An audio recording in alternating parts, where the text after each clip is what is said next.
people should know that the research is getting clearer and clearer every day.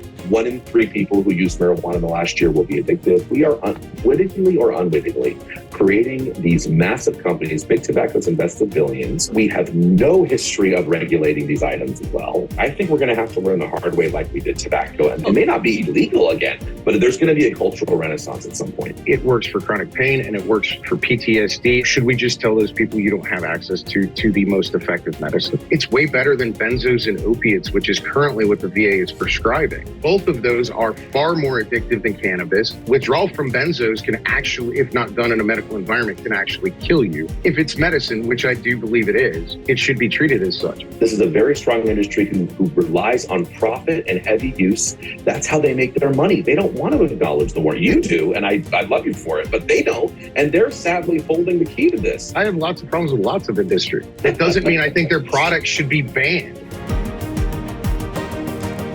Welcome to Counterpoints. So last week, the administration made another move towards rescheduling marijuana from Schedule 1, which is the most restrictive place you can have a drug, which means it has no medical value, high abusive potential, down to Schedule 3, which made a lot of people happy, a lot of people upset, and then a lot of people upset from both directions. And it opens up interesting questions about ongoing marijuana policy and also drug policy more general. So that, that's what we're going to be talking about today with a couple of our guests. But just curious before we start, where do you come down on the whole? Just so people understand as we're moderating, where you come down on like the drug policy and marijuana policy debate. Actually, one of the reasons that I'm excited for this debate is because I'm have always been very agnostic about, maybe ambivalent is a better word. I'm genuinely persuaded by arguments that I hear from the Sagar side. Shout out to anti-weed czar of Breaking Point, Sagar and Jetty. But then also very persuaded by the legalization arguments, especially, immigration is an area that I care about a lot, and cartel violence and all of that. So I'm excited to hash some of these conversations out. Yeah, and none of this is easy. But we're lucky today. We have two of the leading figures in this field who are on opposite sides, though we might find out they agree on a little bit more than we think. Let's bring them in now. So on the kind of, I guess, anti-side, and we'll get each to kind of define where they are on the spectrum, would be Kevin Sabet, who is the author of the 2021 book, Smokescreen: What the Marijuana Industry Doesn't Want You to Know. He's also the co-founder of Smart Approaches to Marijuana, which he founded with Patrick Kennedy, and also David Frum, former Obama administration official. I think I've been interacting with Kevin since the Obama administration. So we're going way back here. John, and then we're also joined here by John Lubecky, who many of you may know as a veteran who has been at the forefront of lobbying around drug policy, and in particular psychedelic policy, as it relates to PTSD for veterans. Lubecky, John, what's the name of your strategic consulting firm? John Lubecky Strategies, I believe it is. Lubecky Strategic Direction. Lubecky Strategic Directions. And so, what I meant by define where we are on the spectrum, you could, if you think of the spectrum as, on the one hand, prohibition, complete and total prohibition of all recreational substances, including prohibition for their medical purposes. That's one end of the spectrum. Then the other would be no laws whatsoever. That it just be complete, libertarian fever dream. Where would you guys position yourselves on those spectrums so that as the viewers kind of hear the arguments that you're making, they'll understand kind of where you're coming from? And Kevin, you can, if you want to go first. Sure. Thanks for having me. I'm excited to have this conversation. Great to meet you too, Emily. Wonderful. Where I come out is probably somewhere in the middle of that spectrum. Look, I don't think people should go to prison or be given criminal records for, possessing or using marijuana who are adults. I also think we're greatly underestimating both the harm of today's high potent marijuana, and I'll be probably a broken record about that today, but also underestimating the harms of American-style legalization.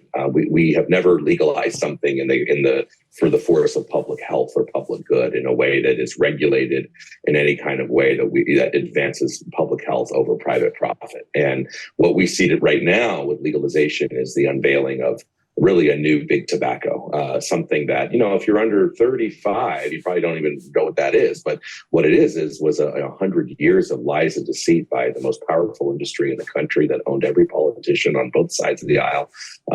Every A-list actor was in every movie pushing this idea that tobacco was relatively harmless, that it was medicinal, and they also said it was medical, and that it was about adults' right to use. And we're seeing those same arguments. So I don't want to see people in prison, but I don't think we should be normalizing and commercializing it. You want to grow a little bit on your own, fine. You want to use it, not an issue. Although at least you should be educated on what it could do to you at the very least. But that is your choice. But it stops being your choice the minute you walk out of your house and get into your car, take care of your kids, teach my kids, become a doctor, a pilot, etc.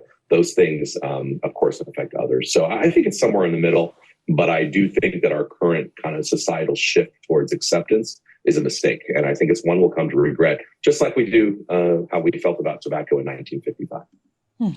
And so, John, where would you put yourself on that spectrum? Well, interestingly enough, is I'm most known for working on psychedelics. I actually started working on medical cannabis in South Carolina in 2013 because I had used cannabis to abate suicidal ideation for about 5 years and then couldn't because I moved to a state where it was illegal.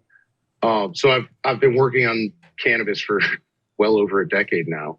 I am in the middle. My primary issue is the government is the one that messed us up by preventing research and actual medical uses in a medical setting. Through a medical context like we do any other prescription drug. And I think one of the biggest problems is you have people who object to legalization, objecting to medical use, and conflating those two. And the people who want to legalize also conflate those two. And they're actually very different arguments.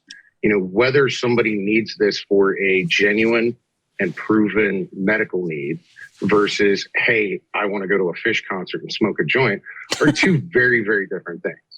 Yeah. That felt very, very specific to Ryan Grimm, who I was actually just going to ask. So Ryan wrote a book called This Is Your Country on Drugs. Ryan, now that everyone else has sort of put themselves on the spectrum, where would you describe yourself?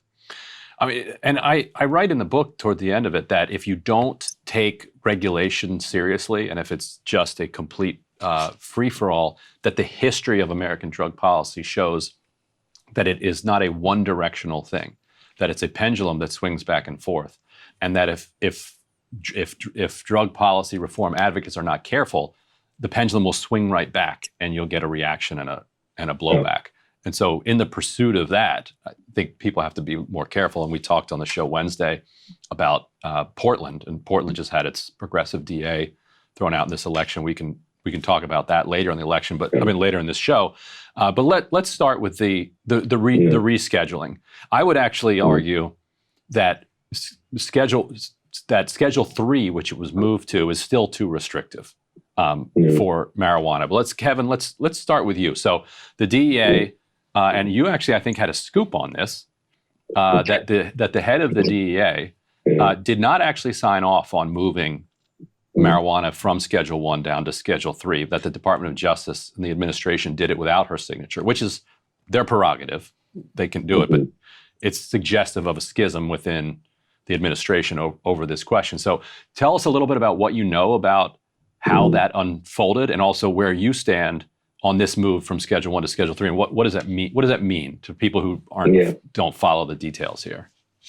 Yeah, well, like you said, it's never been done before. So we're definitely, this is going to kind of be a wild ride when we learn really the details of this. But yeah, no, to back up, and I think a lot of what Jonathan said, I agree with, by the way, about the conflation of issues, medical, recreational, decrim, all those have been conflated, I think, in a way that's not productive. But to get to your question about scheduling, I think there's a lot of misconception about what scheduling is. Scheduling is basically, it's 5 categories that Congress in 1970 came up with that, does not equate drugs. And if you're in the same category, it doesn't mean you think they're the same thing. And that's where the vice president in her discussion was just completely off about what it really means.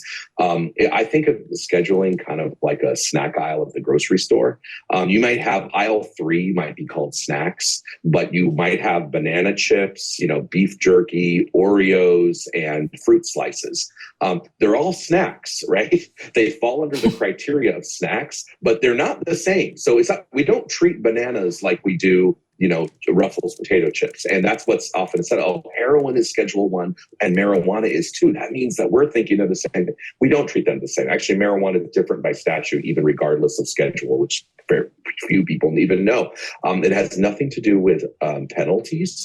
So it's not that we Schedule 1 drugs are more penalized than Schedule 2. In fact, cocaine, which is a Schedule 2 drug, because it has some very limited medicinal use in surgery by doctors. You can't go home with it, obviously, but it's a very limited use. That's Schedule 2. But the penalties are far greater than marijuana, which is Schedule 1. So first of all, there's a total misconception about what scheduling is. The reason marijuana deserves to stay in the current Schedule 1, and we can have a discussion. In fact, Jonathan and I might agree that the scheduling system should be changed in certain ways. We might actually come up with a better scheduling system than they did 50 years ago. But the way that it is currently now, it means that there's no accepted medical use, which traditionally meant there isn't an FDA-approved medication that we say is called marijuana. Now, there are several medications based on marijuana. This is where it gets complicated, that are not Schedule 1. And I'm fully in favor of that research, non-smoked marijuana components, no problem with that. And there are already drugs in 3, 5 that are not Schedule 1. No problem with it. But to say marijuana as a whole, which means thousands of unknown products, the edibles, the 99% concentrates that are really messing with people's minds, the vapes that are out there, the flavors. I mean, to say that all of that has accepted medical use, according to the FDA, because basically a lot of people use them, it has implications way beyond marijuana. We're essentially saying to the pharma industry, forget about doing your research. If you run a ballot initiative in enough states and make your wonder drug popular, you all of a sudden have accepted medical use and you don't have to be Schedule 1. It really doesn't make sense. The other criteria of Schedule 1 is abuse potential. We can argue about abuse potential. That is more subjective, although people should know that the research is getting clearer and clearer every day. 1 in 3 people who use marijuana in the last year will be addicted.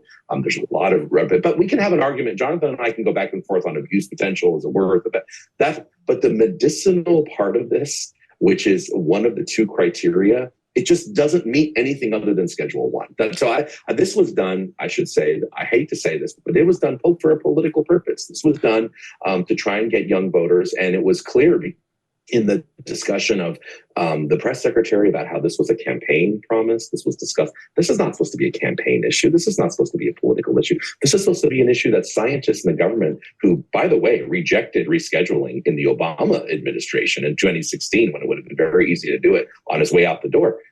This is something that's left for scientists. It's not meant to be politicized. So, the DEA, not happy, not a fan. They went completely out of precedent. They've been absent from this sort of celebratory, HHS sort of kind of tone of we're rescheduling this. That's because this is a political issue to get young voters. Will it work? That's another issue. I actually don't think it will. I don't think people are really paying attention to this issue. I think when you rate issues among young people, marijuana is not even in the top 10, didn't even appear in the Harvard IOP poll, which I know you all have talked about. So I think this was wrong on so many reasons. It doesn't mean I want to put people in prison. It doesn't mean I want to think it's like heroin. John, on technical purposes. Yeah. So I was going to ask John, I think it's really important that we do get to the debate that you mentioned on abuse potential. It's a huge component of this, and it's a great sort of area of contrast. But John, before we get to that, zeroing in on that point about whether it's overly broad to just use marijuana, which would sweep in vapes and all of these other marijuana products that are sort of across the board at this point. Do you agree with that? Do you think that it's overly broad, or are you more with Ryan that this didn't even go far enough? Well, first, as Kevin said, there's not a lot of research on this. in part because FDA and the US government blocked that research.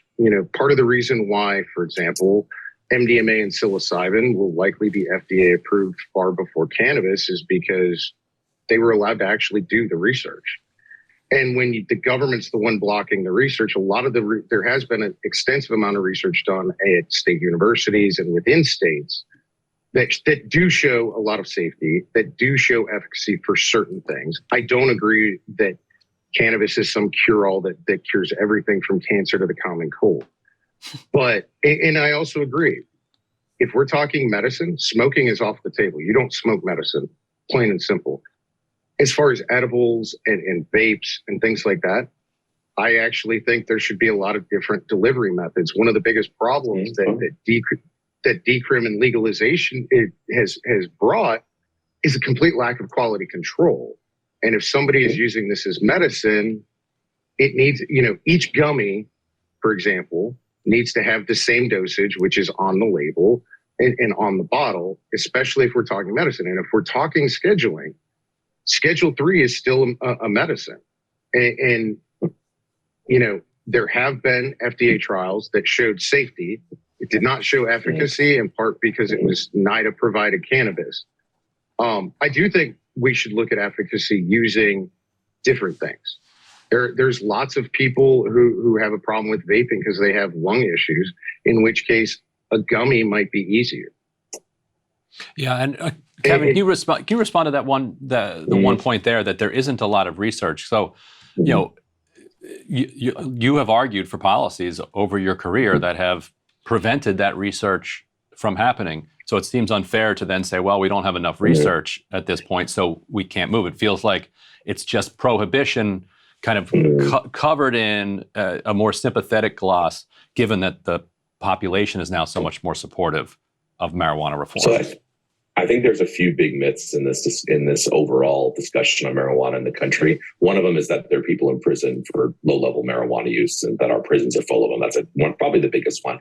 The other one is that we'll get rid of the cartels and the underground market if we legalize. That clearly hasn't happened. Probably another. But the other myth I would say is that we don't research, that we don't have the research on marijuana. That is a huge myth. We have over 20,000 to 30,000 peer-reviewed studies over the last 20 or 30 years, way more than psilocybin and MDMA, by the way.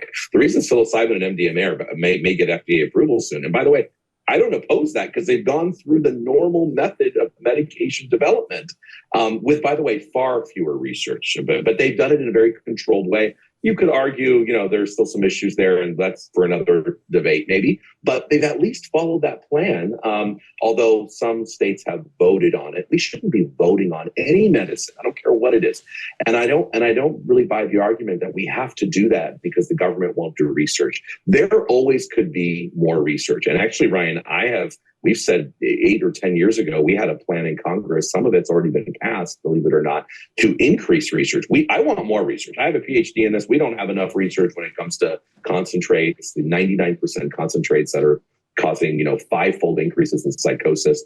We don't have enough research on that. We'd love more research. We have research on 15% THC. We need 90% THC. There's a lot more we should do research on. But this idea that it sort of hasn't been researched because it's illegal, it's just wrong. Heroin is illegal. We have a lot of research on it. LSD, is Schedule 1. We have research on it. We researched it. Can we research it better? Are there easier, less burdensome The research ways? that's being blocked absolutely. Here's the thing. The research that's being blocked that you have supported blocking I'm by not supporting maintaining blocking any research. No, the research that is being blocked is the gold standard placebo-controlled clinical research trials that lead to FDA approval. Oh, let me tell you, Jonathan, I'm telling you right now, I will not block that. The hard thing about placebo, of course, the government did. You usually know you're high. Well, again, you look at the National Academy of Sciences. Again, people should you don't take anybody's word for it. You can decide what research is for yourself. Maybe we have different definitions. But look at National Academy of Sciences 2017. They're redoing it right now. It'll be out probably in the next year or two. But that has like 20,000 peer-reviewed studies. Some of them do have the placebo is harder, Jonathan, because how many of those studies were placebo-controlled human clinical trials? There are some that are in there, and they didn't do well. I mean, you keep saying 21,000. There's only been one placebo-controlled clinical trial ever approved by the FDA. And was that done with the dirt weed they grow down in Mississippi that the government grows? Correct. And actually, here's for people who don't. part. John, explain that for people who are surprised the government grows weeds. So this actually did change a few years ago. The government finally ended the NIDA monopoly and started issuing licenses to grow actual We argued cannabis. for that change, by the way. We wanted that change. So did I. We're with you on that. Yeah, good. That's what I mean. Like we're together on that. Go ahead. And actually, contrary to what's been reported pretty much everywhere, I was actually contracted with MAPS to end the NIDA monopoly. So that's primarily what I focused on. Because I do believe in placebo-controlled trials, but you can't say, hey, the government funded 21,000 trials with an end state goal of proving that weed was bad. As you know, when you're looking the gold standard placebo-controlled human clinical trials for a specific condition is what's needed. And there's only been one in the whole United States. Because of that, they have done it in places like Israel and other places that have shown efficacy, but those aren't accepted in the U.S. And the NIDA monopoly specifically prevented anybody from using any sort of decent cannabis. It is actually so horrible that there were people on the placebo who thought they were getting the actual thing. So the idea that, well, you're high, actually is disproven by the only phase 2 placebo-controlled trial. And when you block those things, but you have lots of anecdotal evidence, like, no, I don't think veterans should be smoking weed. But I do think, and you and I both know that veterans were used to approve medical in the States and approve legalization, and they still don't have access to it at the VA. Because currently the FDA is blocking 3 VA facilities from doing cannabis research. Well, and this is John, where maybe... Well, I was going to say, John, before we move on, can we just get you to zero in on the Schedule 3 decision? Do you support that or not? Oh, no, I absolutely do. You don't worry about bringing all the other products in? No, not at all, because Schedule 3 specifically doesn't legalize anything sold in the States. It only permits FDA-approved drugs. What it does do is remove a whole long list of barriers to be able to conduct the research that are in place for Schedule 1. Because so in order to research Schedule 1, you have to get a special license from Schedule 1, which is very difficult and very expensive to get.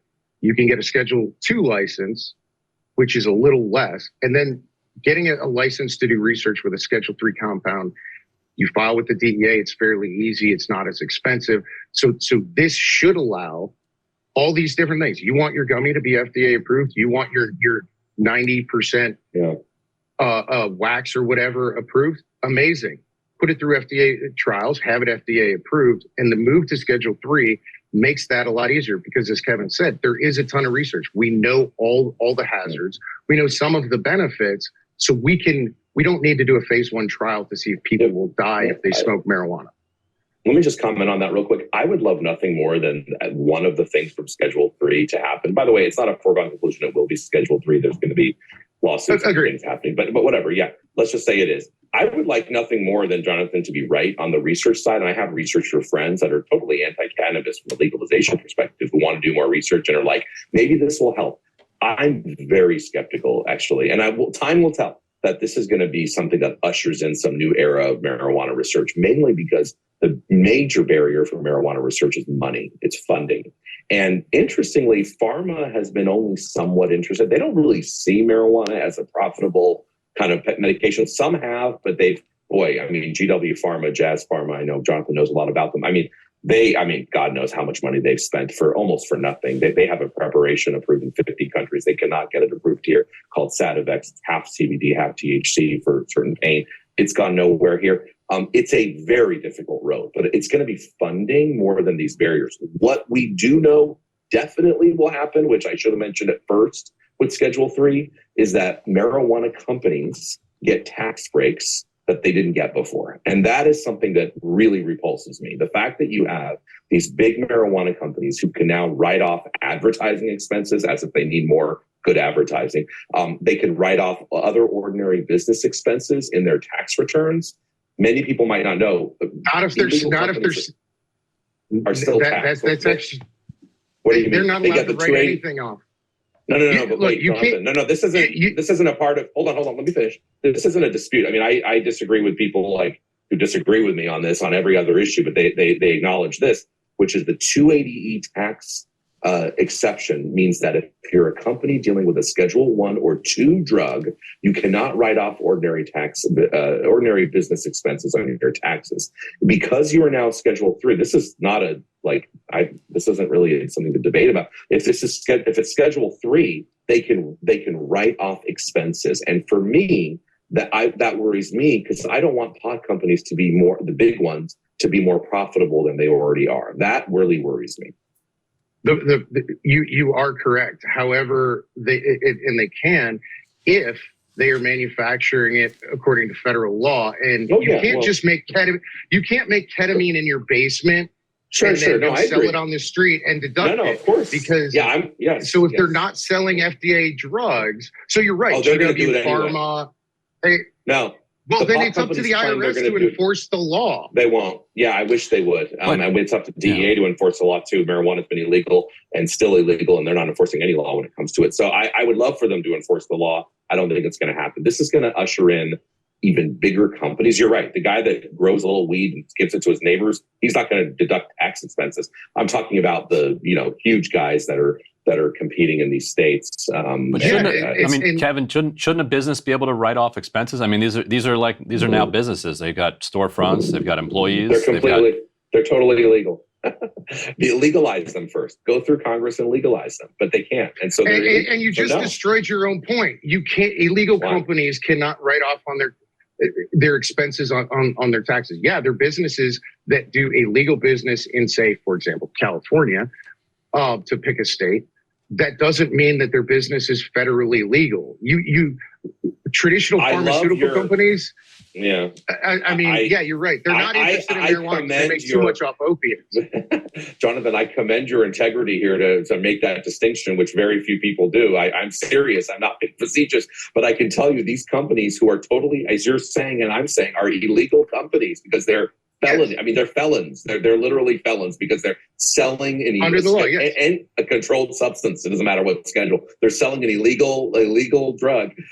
But they have already said that they are cheering this so they can deduct expenses and become more profitable. That's why the stock exchange, there's a little stock symbol, has skyrocketed since this discussion of rescheduling. And people on these penny stocks are making actually a decent amount of money right now because there's this thought that this will be able to happen. I hope to God you're right about both research, and I hope to God you're right about they're not going to be deducting expenses. That's absolutely the scenario I would like. I absolutely believe that companies will try to deduct things that they are legally not permitted to. Every company in the United States does that. That doesn't mean that the IRS can't go in and shut it. I would love to see. And honestly, it's far easier in this case than in a case of regular corporations selling widgets that's writing off, an apartment they can't or something like that. Right. And I think the crux of I think the crux of this dispute is a dispute over optimism, or about whether this optimism is well placed, or maybe it should be taken down a couple of notches about the potential of marijuana. And on that, John, I wanted to ask you if you share Kevin's concern about big marijuana becoming the new big tobacco, because when we're talking about writing off expenses, which helps them sort of grow now illegal businesses into behemoths, I think I won't put words in Kevin's mouth because I'll give him a chance to talk about this too, but you can create predatory industries, obviously, when you're dealing with something like this. So do you share the concern that this rapid sort of growth is going to create predatory behemoths in the way that we saw happen with big tobacco? Oh, I absolutely think it can. I also think that there are ways to very much mitigate that. Quality control is one of the biggest ones. But also, again, Schedule 3 isn't necessarily about legalization. Schedule 3 is about medical benefit. And one of my primary concerns is ensuring that the veterans who have been fighting for this and need this for pain, PTSD, and other issues where there's extensive evidence, have access to it through the VA, which everyone seems to be ignoring. And can you tell us more about your experience working with veterans and how marijuana has been something that, in your experience, you've watched them respond to it positively? Oh, absolutely. I can't tell you how many veterans that were actively suicidal who I have sat with, who smoked a joint and calmed down, and we were able to get them the help that they needed. I actually also think it's probably not good for long term, but also it's way better than benzos and opiates, which is currently what the VA is prescribing. And so, both of those are far more addictive than cannabis. And the withdrawal from benzos can actually, if not done in a medical environment, can actually kill you. That is not the case with cannabis. And again, I don't think anybody should smoke it as a medicine. For me, that is completely off the table. Veterans have enough lung damage from burn pits. They don't need to be smoking weed. But also, if this was treated as actual medicine and it wasn't about the culture and it wasn't about legalization and it wasn't about all of this, it would have already been approved if the government hadn't blocked it. And now we're in a position where we're at and we need to deal with it. Decrim, if you think the guy who's growing in his basement, and giving it to his neighbors isn't going to sell it, you're wrong. He is. And so do you think that person should go to jail? No, but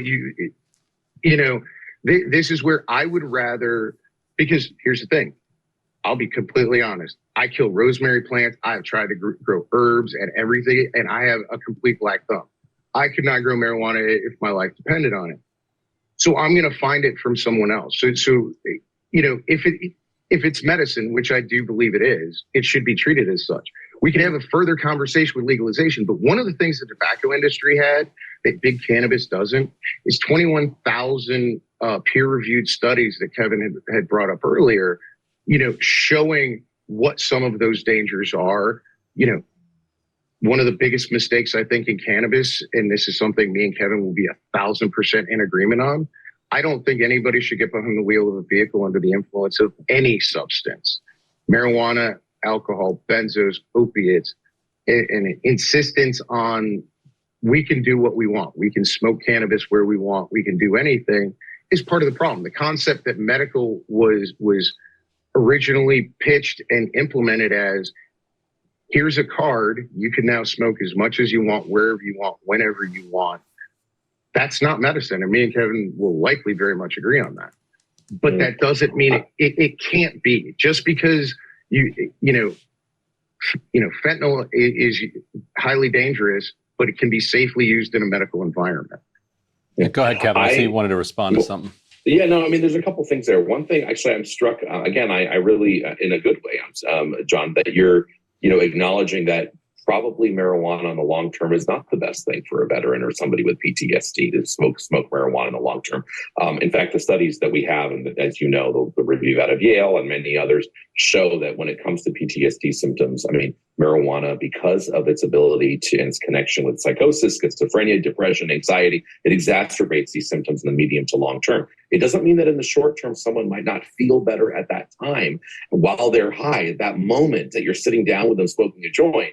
But in terms of a long-term kind of solution for these big issues that we're dealing with our veterans, it sounded like you somewhat acknowledged actually what I was going to say there, which is I would really exercise a lot of caution. I think we can do much better than benzos. And I agree with you on that too. And these other very harmful drugs. It speaks to really, frankly, the lack of care we've given to veterans for their issues, the lack of mental health awareness. These are much bigger than drug policy. The lack of, sort of opportunities.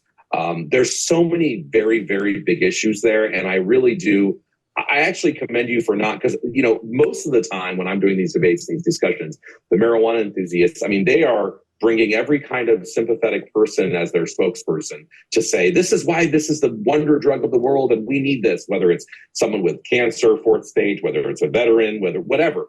and not acknowledging any of these downsides when the science, at least the science we have right now, is actually pretty clear, especially with mental health, probably the worst area that marijuana is touching. So we have some agreement there that I think is important. And I debate those people too as well. But I appreciate that. I appreciate that. But and Kevin, before you go to the next one, so let's say all of us do acknowledge that there are some downsides there, and that we as a society need to figure out the best public health approach in that direction. What I would argue is that the anti-legalization kind of movement, of which you're one of the chief spokespeople, is kind of being dragged kicking and screaming into this new kind of paradigm, this new approach that we have toward marijuana policy and hopefully eventually drug policy more generally. But the kicking and screaming that you're doing along the way is preventing us from creating a rational policy. But it's not preventing marijuana from getting everywhere. Like the charts now show that there are more people actively using marijuana, whether through gummies or something else, than there are using alcohol. Like it has now surpassed alcohol.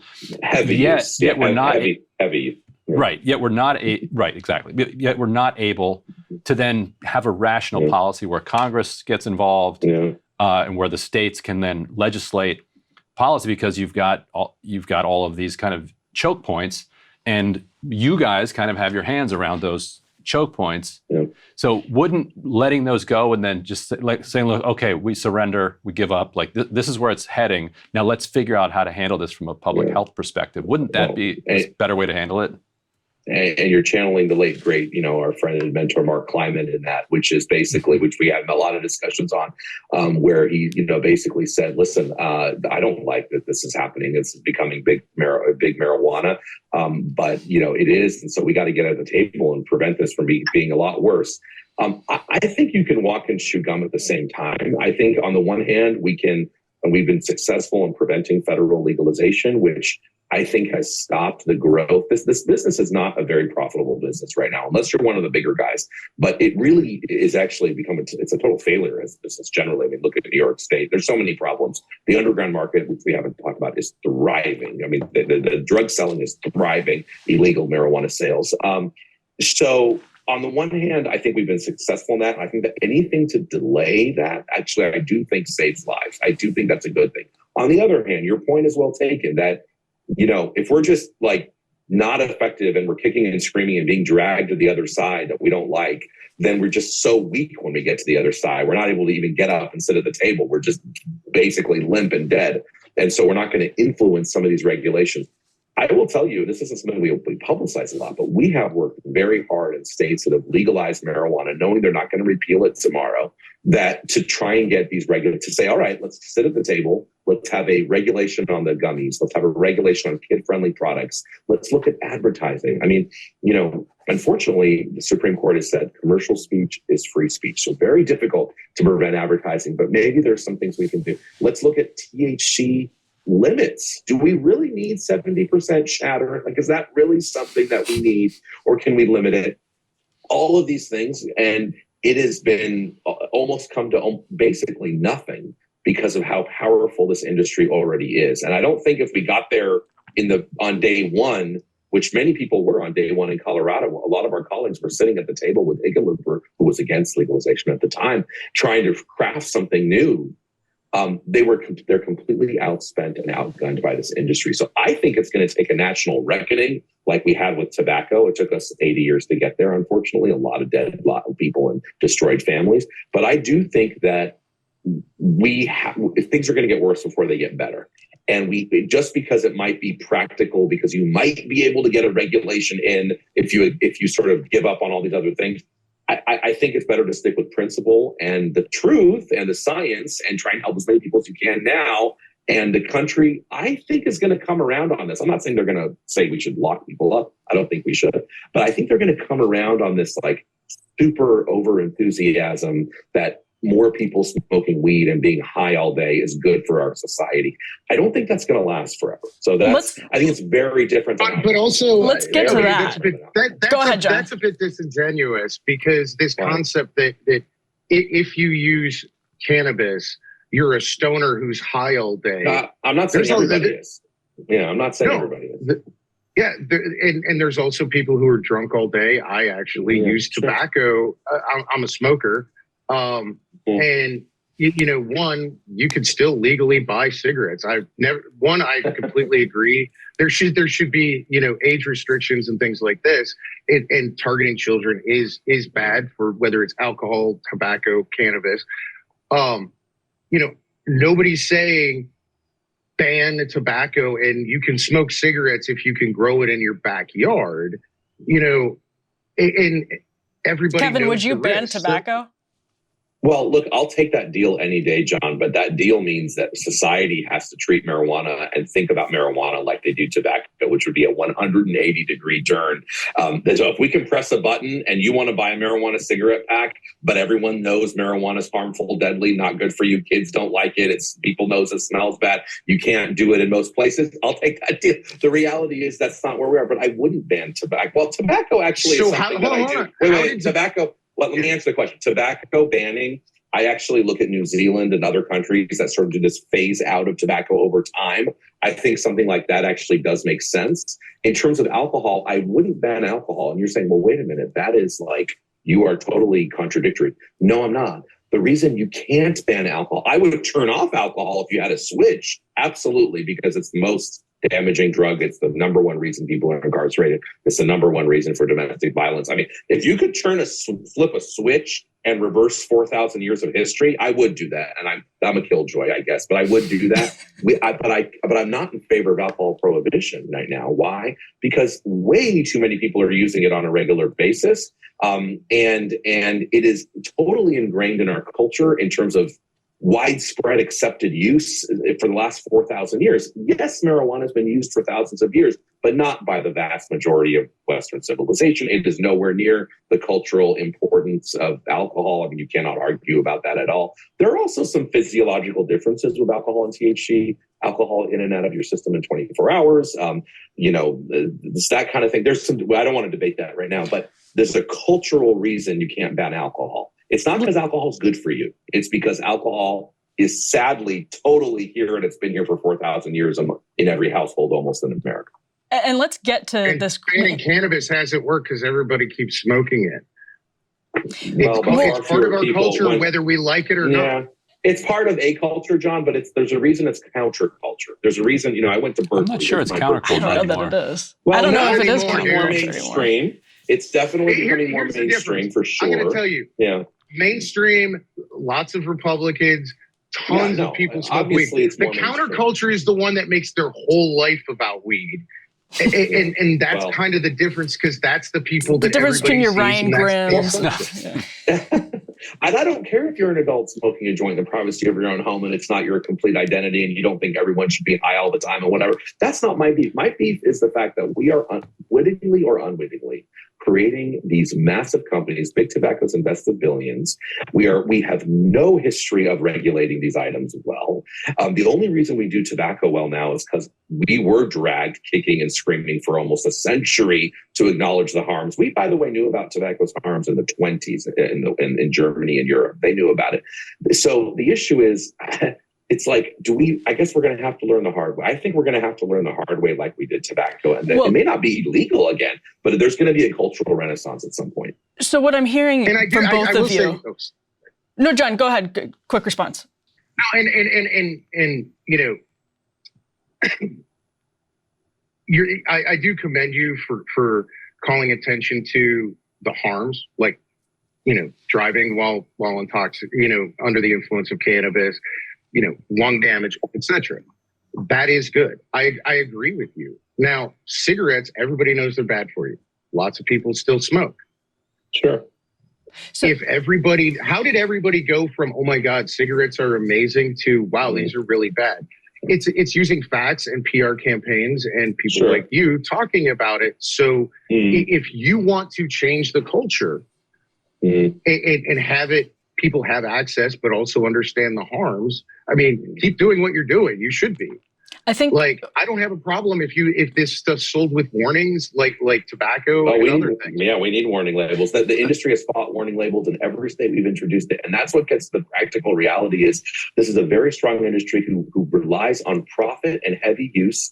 That's how they make their money. They don't want to acknowledge the warning. You do, and I love you for it, but they don't, and they're sadly holding the key to this. No offense. And so let me. Every big industry hates Let me jump labeling. in. Yeah, of course. Let me jump in because what you're really disagreeing on here, from what I'm hearing, is on Kevin's side, he wants to slow down, and delay is a word that we've been used because fundamentally he doesn't think he thinks the existing research is proving that marijuana is very negative, can have very negative consequences for users. John, you believe that there isn't enough research, therefore some of these accelerating steps, Schedule 3, for example, are necessary in order to get more information about whether or not Kevin's premise is accurate. So on that note, Kevin, I'm going to ask you to maybe walk us through some of the evidence that is important from your perspective, suggesting marijuana is much more dangerous than perhaps people like John and Ryan want to believe. Sure. I mean, the number one thing I'd say is there's not one drug that we know of that increases your risk of psychosis fivefold. And psychosis is a very scary thing. And I think it's changing the nature of marijuana, because marijuana used to be your kind of college roommate, joking, stoner, falling asleep at night, mediocre student. And it's changing this into a drug that actually is very linked now, the studies are showing, with aggressive behavior and even violence, which is not something I even talked about 10 years ago. But the research, again, don't believe American research. A lot of this research is coming out from the UK, Australia, other parts of Europe as well, showing this. And that is, for me, number one. The mental health, and specifically psychosis and schizophrenia, is something very hard to come back from. I think is extremely damaging. Then you look at things like cardiovascular, and you see that marijuana has more secondhand smoke harms in terms of hydrocarbons and carcinogens and even tobacco. I worry about that. I worry about the driving, of course. 50% of kids today think it's okay to drive while stoned. 100% of kids don't think it's okay to drive while drunk, but 50% is okay if stoned. So huge issue that I think we need to draw attention to.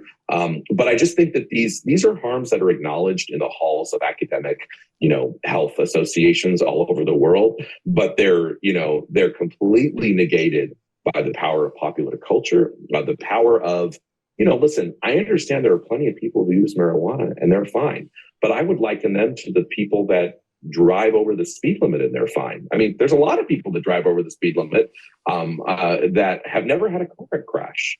Does that mean that driving over the speed limit doesn't increase the risk of a car crash? No, it does increase the risk, but a lot of people do it anyway and they're fine. A lot of people smoke and they're fine. My next door neighbor smoked for 75 years, cigarettes, tobacco, and he died of old age at 98 years old. That doesn't negate the fact that there are 400,000 people a year dead from tobacco-related illness today.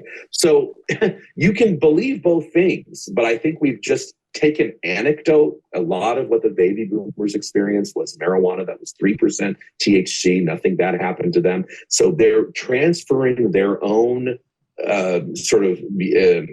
experiences, and they're generalizing that. I think that's a huge hurdle to overcome, because I don't think that's the case anymore. John, what do you response? So yeah, two out of the three. One, no, kids shouldn't think that driving while stoned is good, and this is where harm reduction instead of just prohibition in education is helpful. They should be told the harms of driving while under the influence of anything.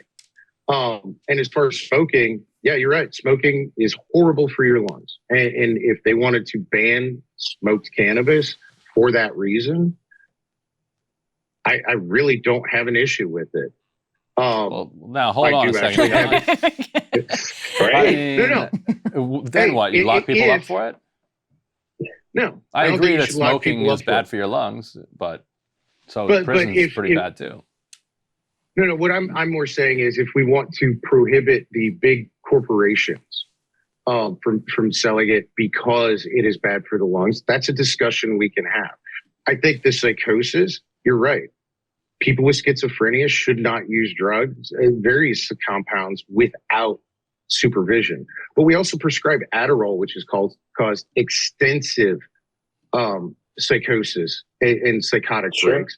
And this is where, part of the issue we have is, this concept of good drugs and bad drugs brought us the opiate epidemic, and frankly, psychedelics helped save my life by going through a 4-month protocol. I think we need to look at contexts. Nobody bats an eye at fentanyl being used as anesthesia as part of a surgery. That doesn't mean people should be doing it behind 7-Eleven. And this idea that anything and everything's okay when it comes to cannabis, you're right, that's wrong. We should be talking about not driving. I actually think more people who are pro-cannabis should be talking about driving while stoned and how horrible it is. But also, a lot of the studies, they don't isolate cannabis.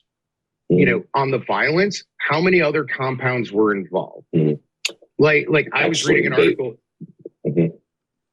the other day where the whole thing was about this person did a psychedelic and went crazy. And if you actually look, they were on alcohol, they were on cannabis, they were on 4 different types of psychedelics and opiates at the time. I'm talking about which one of those studies? Well, I'm talking about the peer-reviewed these peer-reviewed studies in like the highest impact academic journals where you have to control for these other factors. So of course, like the world is not black and white. So are there always other factors very hard to control for? Yes. But when you look at the sort of your kind of threshold and standard of evidence, I'm just saying it's a lot more alarming than people think. But Ryan, you said something that I think is important to call out. We're not talking about prison. And I think that's also a false dichotomy that the legalization movement has used very well to say that we either have to legalize it or we have to throw people in prison. But what are you going to do? No, actually, I mean, again, you could discourage we're talking about smoke cigarettes. You could discourage the use of marijuana cigarettes. You could say that there are reasons why you at least should make an informed decision. We're also not going to let this industry, sell as many as they want to whomever they want and label it, completely mislabel it, which is what they are in these legal states. I mean, the idea that this is actually regulated in places like Colorado is laughable. When you test the actual stuff you're buying from these dispensaries, it's not, most of the time, it's not even what you think it is. So the point is, I think we all agree more education campaigns. No one's saying we need to put people in prison. We don't want to go back to 1950 on this. I'm not arguing that at all. And if the federal government gets involved with legalization and regulation, they can address most of what you were discussing. Well, they can do if campaigns. If they would do that, it's an interesting topic because you could argue the industry has it good now. They're sort of in a gray area. It's illegal, but they're doing it anyway, and there's no enforcement. So that means there's no rules. If you say, you know what, no, FDA is going to be in charge, and they're actually not going to be free of industry influence, and they're actually going to enforce public health as they do tobacco, maybe that's a deal we'll take one day. But I don't think the FDA is there yet. I don't think every piece of legislation that's been introduced that I've read has basically have it fall under a standard of like nutritional supplements, where what's in the bottle has to be on the label and things like that. I would never want to repeat the nutritional supplement thing for marijuana. That's not what I'm talking about. I'm talking about like the Center for Tobacco Control or something in a way that you actually could enforce advertising standards, warning labels, things like that. But again, I think this whole thing right now is political, just like this menthol ban issue. And I think it's about getting votes, but I don't think it's actually, I think if Biden's going to win, he's going to win, is going to lose, he's going to lose. It's not going to be because of marijuana being rescheduled from 1 to 3 and people even knowing what that is and basing their vote on that. I don't see happening at all. And I do think it's fair to acknowledge that advocates exaggerated the number of people who were in prison for low-level marijuana offenses, and I think there was some. It backfired in the sense that when they finally started doing criminal justice reform, they would use those stories of like, oh, we're going to pardon or we're going to release the people who were only, serving long sentences for a dime bag of weed, and then they opened up the prison doors and like 3 people were able to walk out because a lot of people were in for multiple things. On the other hand, once you're in the criminal justice system. Now, failing a drug test or getting caught at that point then triggers you sometimes to go back for very long prison sentences for let's say, boosting a car or something, but or keeps people out of the labor force. Keeps people out of the labor force. But the actual thing that you're in jail for is for failing that marijuana test. So, but it goes to the question of, you're saying there's no prison involved here, but you're talking about coercion by the state. So the state has to do something. So if you're saying X should be illegal, but you're saying, well, we don't want to have prison, what do you? We're just fining everybody. What do we do? Well, what do we do if you're driving over the speed limit? You go to a class about why that's bad. You pay a fine. You have a record. What do you do if you're, I don't know, there's some like jaywalking, loitering. There's certain things where basically the point is you want to figure out a way to discourage the activity, which I know a lot of people don't want to do. They don't think we should do it. Why would we do that? But I would say want to discourage the activity without, at all going overboard on the penalty of that. Because you're right. We obviously don't want to keep someone out of the labor force or out of housing or getting healthcare or an education or a student loan if they made a really dumb decision 10 years ago and decided to like smoke weed in front of a cop because they were mad at the police or something. And then now their life is destroyed because by the time their brain was developed and they realized that was a really dumb idea, now they can't get their life back on track. Those kinds of things absolutely we need to fix and we need to do. So I think we have to just figure out how to strike that balance. Right now, though, we're just in an environment where it's like 95% good. It's just everywhere you look, this is a good thing. It's on point. It's in the moment. This is unless you're totally like nuts, why would you think this is bad? Like we're quite, right. And I just think that we have got that pendulum. You talked about a pendulum. We talked about that earlier. That pendulum has swung way too far. I guess sort of repeating myself, but then why not just get out of the way, legalize it, and then fight on the public health front? We've never done that successfully. And the only way we've done that is with cigarettes, but that took 100 years to actually do that. It wasn't like all of a sudden when we had the data, everyone came to their senses and read it and agreed with it. It took so many unnecessary lives to get to the point we're at with tobacco, where there's still some freedom. Like John can still buy, use tobacco if he wants. But overall, there's a societal kind of disapproval. That took way too long. And so why do we need to repeat that again when we can just say, all right, if you really want to smoke weed, like do it, but don't make it like it's not, we're not going to like turn around society to encourage it. But like, yes, it's going to be here. Of course, it's always been here. I'm not saying that when it was prohibited, no one used it. It wasn't like legalization introduced marijuana to the country. It did introduce marijuana products we've never seen before, like shatter and things. No drug dealer had ever sold 99% shatter. So it did introduce some things, but it didn't introduce this idea. And so it's kind of like, it's actually what back to Mark Kleiman, he's talking about grudging toleration. Like you can sort of like not love it, but all right, you really want to do it and because you just think it's a good thing for you right now, you at least should understand the dangers, but all right, as long as you're not driving or whatever, go for it.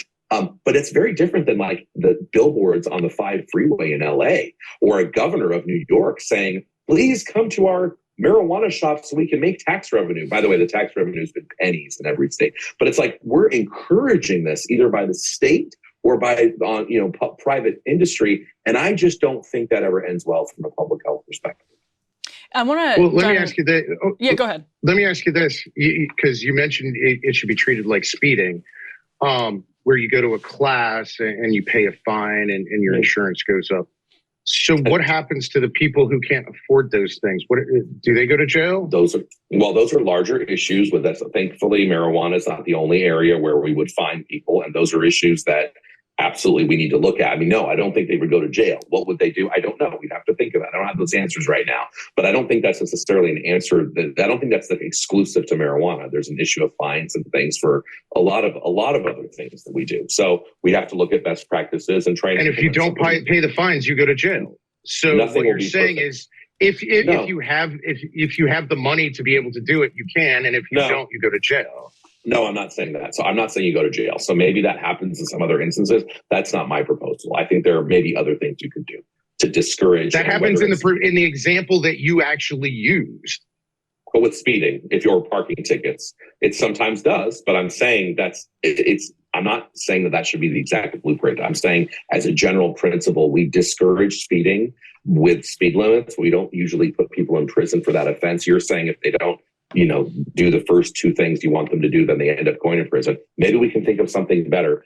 I think it would be preferable than, again, what we're having now, which is open, promotion and advertising of an activity that is inherently well. And on advertising, tobacco is very limited on advertising, and so is hard liquor. And I don't have a problem with cannabis being placed in that same realm where you can't advertise in teen Vogue your gummies. I completely agree with that, but that doesn't. I'm glad saying, you don't hey, have a they can problem advertise. Advertising is well, yeah, the industry does. I have lots of problems with lots of industries. That doesn't mean I think their products should be banned. What we all want here is a path to safer use or safe use. Period. Safe use. Period. Whether that means very, very, very limited use, or whether that means more widespread normalized use is a question. But I'm going to read from Mother Jones right here, John. Just a little bit. They were writing an article on Alex Berenson's book on weed at the time, and they wrote, in 2017, the National Academies of Sciences, Engineering, and Medicine issued a report nearly 500 pages long on the health effects of cannabis and concluded that marijuana use is strongly associated with the development of psychosis and schizophrenia. The researchers also noted that there's decent evidence linking pot consumption to worsening symptoms of bipolar disorder and to a heightened risk of suicide, depression, and social anxiety disorders. Quote, the higher the use, the greater the risk. And psychosis, as Kevin mentioned, has emerged as, or the potential for psychosis has emerged as really that fertile ground for where some people are actually changing their minds on weed legalization as they look at this research. Nobody could ever accuse you, John, of not having enough concern for the mental health of people in the United States. You've seen so much of this up close. Why does this research, which some people see as an emergent area, an understudied area, an underappreciated area, why does that not convince you to pause instead of sort of, break down barriers towards normalization? Well, one, if we're talking about medical use, going back to the original thing, a Schedule III FDA-approved drug for medical use prescribed by a physician, they can ensure there aren't comorbidities like schizophrenia, like bipolar, which have a genetic link. And I have the utmost empathy for people with those conditions. They shouldn't use this. They shouldn't use alcohol either. Tobacco and nicotine really doesn't have an effect on schizophrenia or bipolar. Alcohol absolutely does. Compounds like Adderall and Ritalin absolutely do. Believe it or not, caffeine can have an impact. Mm-hmm. Now, people with bipolar and schizophrenia or who have a family history of it shouldn't, just like people who have a history of alcoholism shouldn't drink. And I agree, there needs to be a lot more education. But the idea that a small percentage of people who have these disorders shouldn't do it means no one should, and that it should be blocked from medical access and shouldn't be, for example, prescribed by the VA. Because one of the bigger issues with cannabis is it does work. It works for chronic pain and it works for PTSD as long as you continue to use it. So should we just tell those people you don't have access to the most effective medicine? Mm-hmm. Kevin, because this is what as a veteran, I see how every industry uses veterans to say, we have to do this. Well, the VA issued exactly 0 prescriptions for cannabis last year. And I would much rather How could it issue a prescription that it's not a prescribable drug? What would you have wanted them to do? Genuine question. No one can prescribe cannabis, not VA or not. Correct. Do you mean Marinol or do you mean recommendations? No, what I mean is FDA approved cannabis products that can be prescribed, because there are uses for this that are medical. And what this means for the people who genuinely need it is if their job prohibits it, they don't get the medicine they need. Yeah. Imagine if anybody was told, hey, we know you broke your leg, but you can't take opiates because we don't like those. Even if it's when you're not on the job. I know we're going to go sort of in another direction, but it's not that we don't like those, John. It's that we don't have an FDA-approved medication. You would argue we don't because there's too many barriers. I'd argue we don't because it just failed what needs to happen to become a medication. That's why advocates have had to go to the state the state route and vote on medicine, which is a horrible, because NIDA wouldn't precedent. provide the compound to do the research. Okay. Yeah. All right. That was that was we'll the disagree issue. on. All Right, and that's Ryan, you were where, gonna say.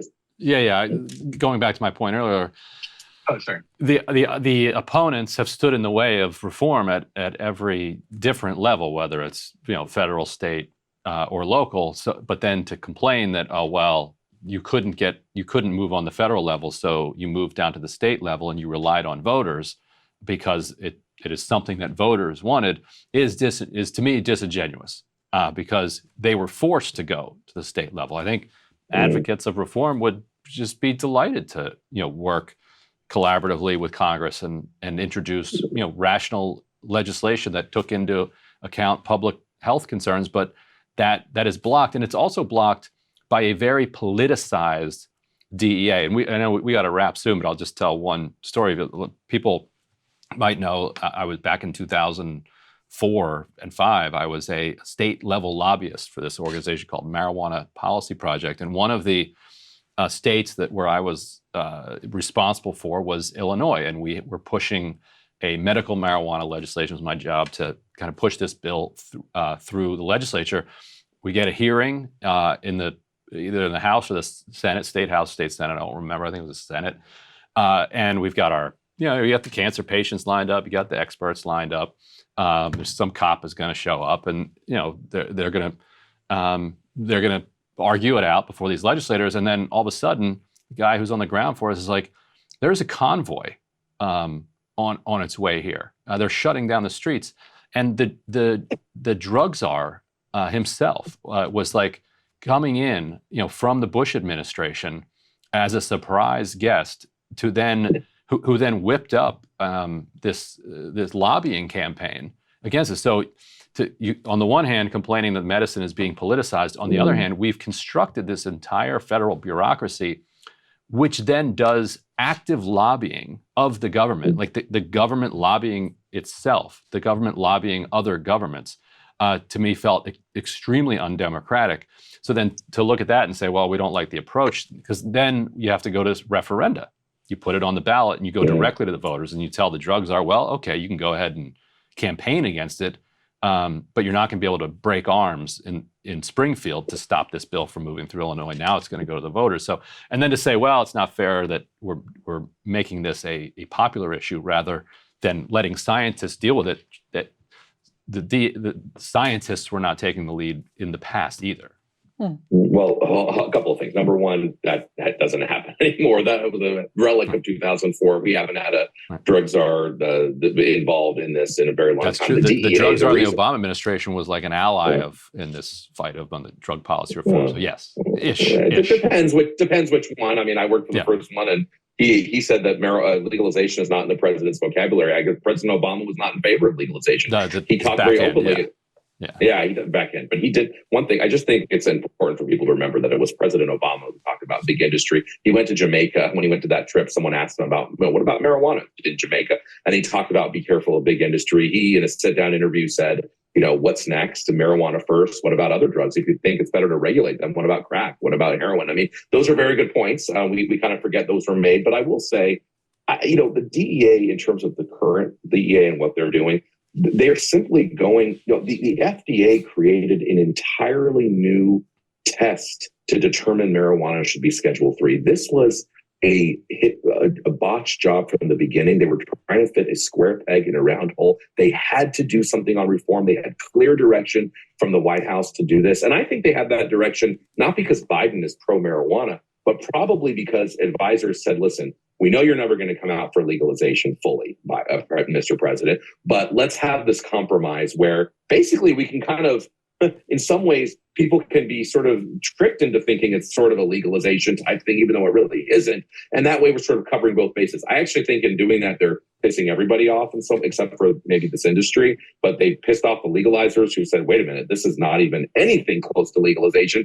And they pissed off people like me who are saying, wait a minute, you're giving tax breaks to the industry, you're sending a message this is okay, and you're using shoddy research and a test you've never used before, totally out of precedent, which will be likely challenged in court, to try and fit your narrative. So in doing so, it was not a sort of neat thing to do, and I think they thought they were being very clever, but it's going to backfire. It already is. Yeah, When you- Biden's when you unique annoy ability everybody, to you're probably unite in the the right country place. against him. Yeah. What's that, Brian? I was just saying Biden has a unique ability to unite everybody against him. So, I mean, did that. Yeah. So anyway, it'll be interesting to see. The thing I think we had a lot of agreements. The thing I would challenge on is this idea that we haven't done the research, that there hasn't been global research. If this has been so great and it's the United States that's come into it, why don't we have a lot of marijuana-based medications approved in every other country in the world, including Europe, where they do tons of research? I mean, we don't. I mean, they have approved Sativex, which I have no problem with, but it's failed on FDA trials. It did not do well on pain for efficacy. It just was not that efficacious in the US. We have a very high standard. It's passed in England and some other countries. I have no problem with that. But I don't think this is some sort of unique conspiracy among American sort of FDA and DEA regulators to not have marijuana-based medication, at least currently, maybe in 1980, but not right now, to not have marijuana-based medications be researched. I think that research has failed. And so, yeah, they've had to go to the ballot box because they're not having any luck through the normal scientific channels. So, John, Well, a lot of the policy. John, this will be. We'll give you the last word, final thoughts, closing statement, whatever you want to call it, before we wrap here. Well, you're right. There hasn't been a lot of moves internationally, in part because the United States wields unprecedented authority through the UN Commission on Narcotic Drugs and has signed treaties that countries basically want U.S. funding and don't want to fight us on the weed issue. Sure. I also find it interesting that if we had done the research, the human clinical trials, and actually allowed it instead of blocking it until a few years ago, we would have had FDA-approved drugs, and we wouldn't have had to go through the states. Continuing to say that this shouldn't be used as a medicine in a regulated environment is sentencing people to suffering because. Just go through the process and I'll have no issue. I'm not fighting the likely MDMA approval that's happening in a few months because it went through the FDA. So if you're saying you now have everything you need, you're right. And let's do it and see. And MDMA has been allowed, and the U.S. federal government allowed MAPS as well as Compass for psilocybin and others to procure the actual compounds needed for double-blind placebo-controlled trials. The first time that was ever allowed with cannabis for drug development was only a few years ago in the United States. But let's go ahead and see what's going to happen. So if it's going to be allowed, it's been a few years ago. They have a running start. I think we can. The FDA is currently blocking human clinical trials on cannabis. Yeah. Currently, right now, there's multiple protocols that they keep kicking back. Maybe because it's not passing the safety standards. But anyway, let's go through the standard. That's my point. And if it's blocking it because it's not passing those standards, then maybe it's something that, maybe it's something with an issue with marijuana, with the fact that that people are not handling it well. I don't know. We have to see. Final thoughts, John? Honestly, the biggest issue is the fact that it's a plant, and from plant to plant and bud to bud, you don't have homogeneity, which does cause a problem in going through FDA trials. Those can also be rectified, or they can be used to block trials. Sure. We'll have to leave it there. All right. Well, thanks, guys. I think we settled this. Yeah, right? We're good to go. Piece of cake. Excellent. But it actually was really helpful. Thank you. So thank you both. So Emily, do you have a decision yet on where you stand, or you're still weighing the pros and cons? I don't. I'm still weighing the pros and cons. This psychosis stuff does actually have me rather concerned. I won't get into why. But anyway. So there was a woman, you heard about that woman who stabbed her boyfriend or husband, like 50 times in the last year and got off, is now out free because the judge let her defense use marijuana as the reason why she did it. And that's caused a lot of waves. Oh boy. Sometimes Ryan says things and then he uses marijuana as an excuse for why he did it. I don't even smoke much weed. No, he's a responsible dad now. He's grown out of it. It's true. Different man now. It is genuinely true. Well, thank you both so much. Thank you, guys. John Lubecky, Kevin Sabet. Kevin Sabet is the author of Smokescreen: What the Marijuana Industry Doesn't Want You to Know. John Lubecky, not yet an author, but I bet we'll get a book from you one day. Is that right? Soon. Oh, yeah. Excellent. Looking forward to it. Well, thanks so much, guys. Thanks, everyone. All right, now that they left, you can be honest. What did you think? I'm still completely undecided, and I it's not like I think we've all seen people struggle with marijuana. Some people more than others, and that's some people struggle with caffeine more than others. I don't think some people struggle with alcohol more than others. So I don't think that definitively answers the question. I am really interested in some of the new research linking high potency THC with psychosis. I feel like I've personally seen cases of people who I wonder if really heavy weed use when they were kids, before the age of 18. When you're a teenager and your brain is developing, there's still so much we don't know about the human brain. That does concern me very much, because I feel like I've seen things that make me question it just personally. And there is some research in it, but I don't disagree that there needs to be more. Yeah, and we could have had a much more libertarian-leaning kind of pro-pot person. Someone like John actually is pretty. He's much more moderate, which I wanted because it would kind of push Kevin a little bit more, because Kevin is a very good debater, and I've known him almost 20 years now, and I think his rhetoric has changed over time. As when I started working on this issue, it was in the minority issue. Like now, maybe people can't even believe that. But like that we would be where we are now when I started working on this is almost unthinkable. Although I did predict it in the books. I was going to say, not quite unthinkable. Unthinkable to most people. Yeah. You could see where it was headed if you looked close, if you peered closely enough. But he has adopted his rhetoric to kind of fit with the mood a little bit.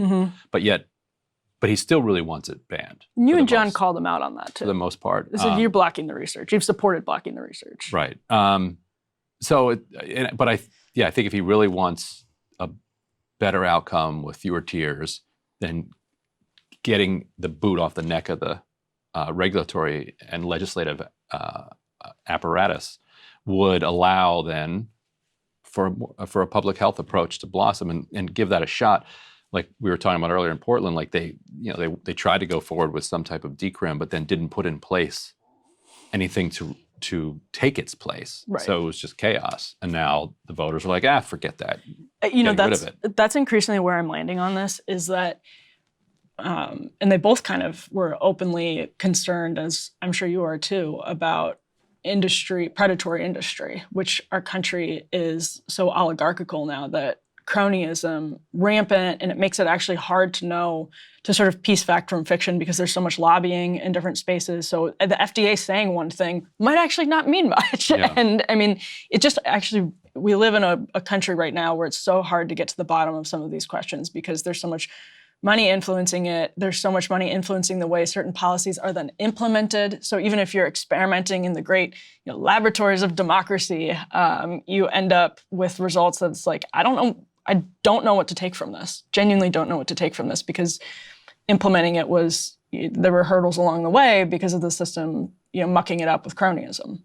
Yeah, and a rational drug policy feels impossible. One reason it's impossible is that you've got these opponents who are like I said, have to be dragged kicking and screaming to it. Yeah. But anyway, interesting conversation. It was a really interesting conversation. And, I feel like marijuana doesn't get enough attention in the media proportionate to how much it affects the daily lives of people around the country. And maybe in some ways it's like symptomatic of other things that are affecting the daily lives of people around the country. Like the labor force stuff, I think is, how many times do you hear people can't hire workers in their community because the workers are failing drug tests because they smoked a little bit of weed? It's a serious problem for a lot of businesses and a lot of people who are having a hard time finding work in places where weed hasn't been legalized.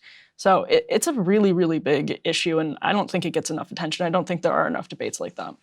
Kevin's point that the kids don't really care because it's basically legal anyway is one that he should also absorb. If that's the case, then relax and let it go and move forward on thinking about this in a more rational way. Mm.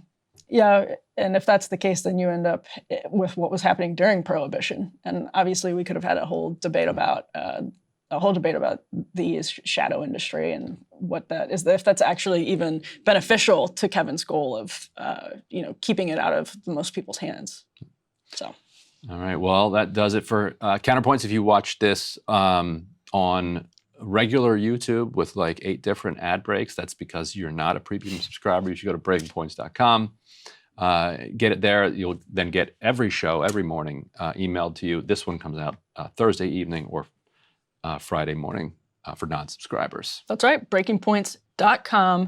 We'll see you back here next Wednesday and next Friday. Having a lot of fun with these shows. Hope everyone has a great weekend. Yeah, have a good weekend. See you later. Hey, if you like that video, hit the like button or leave a comment below. It really helps get the show to more people. And if you'd like to get the full show ad-free and in your inbox every morning, you can sign up at breakingpoints.com. That's right. Get the full show, help support the future of independent media at breakingpoints.com.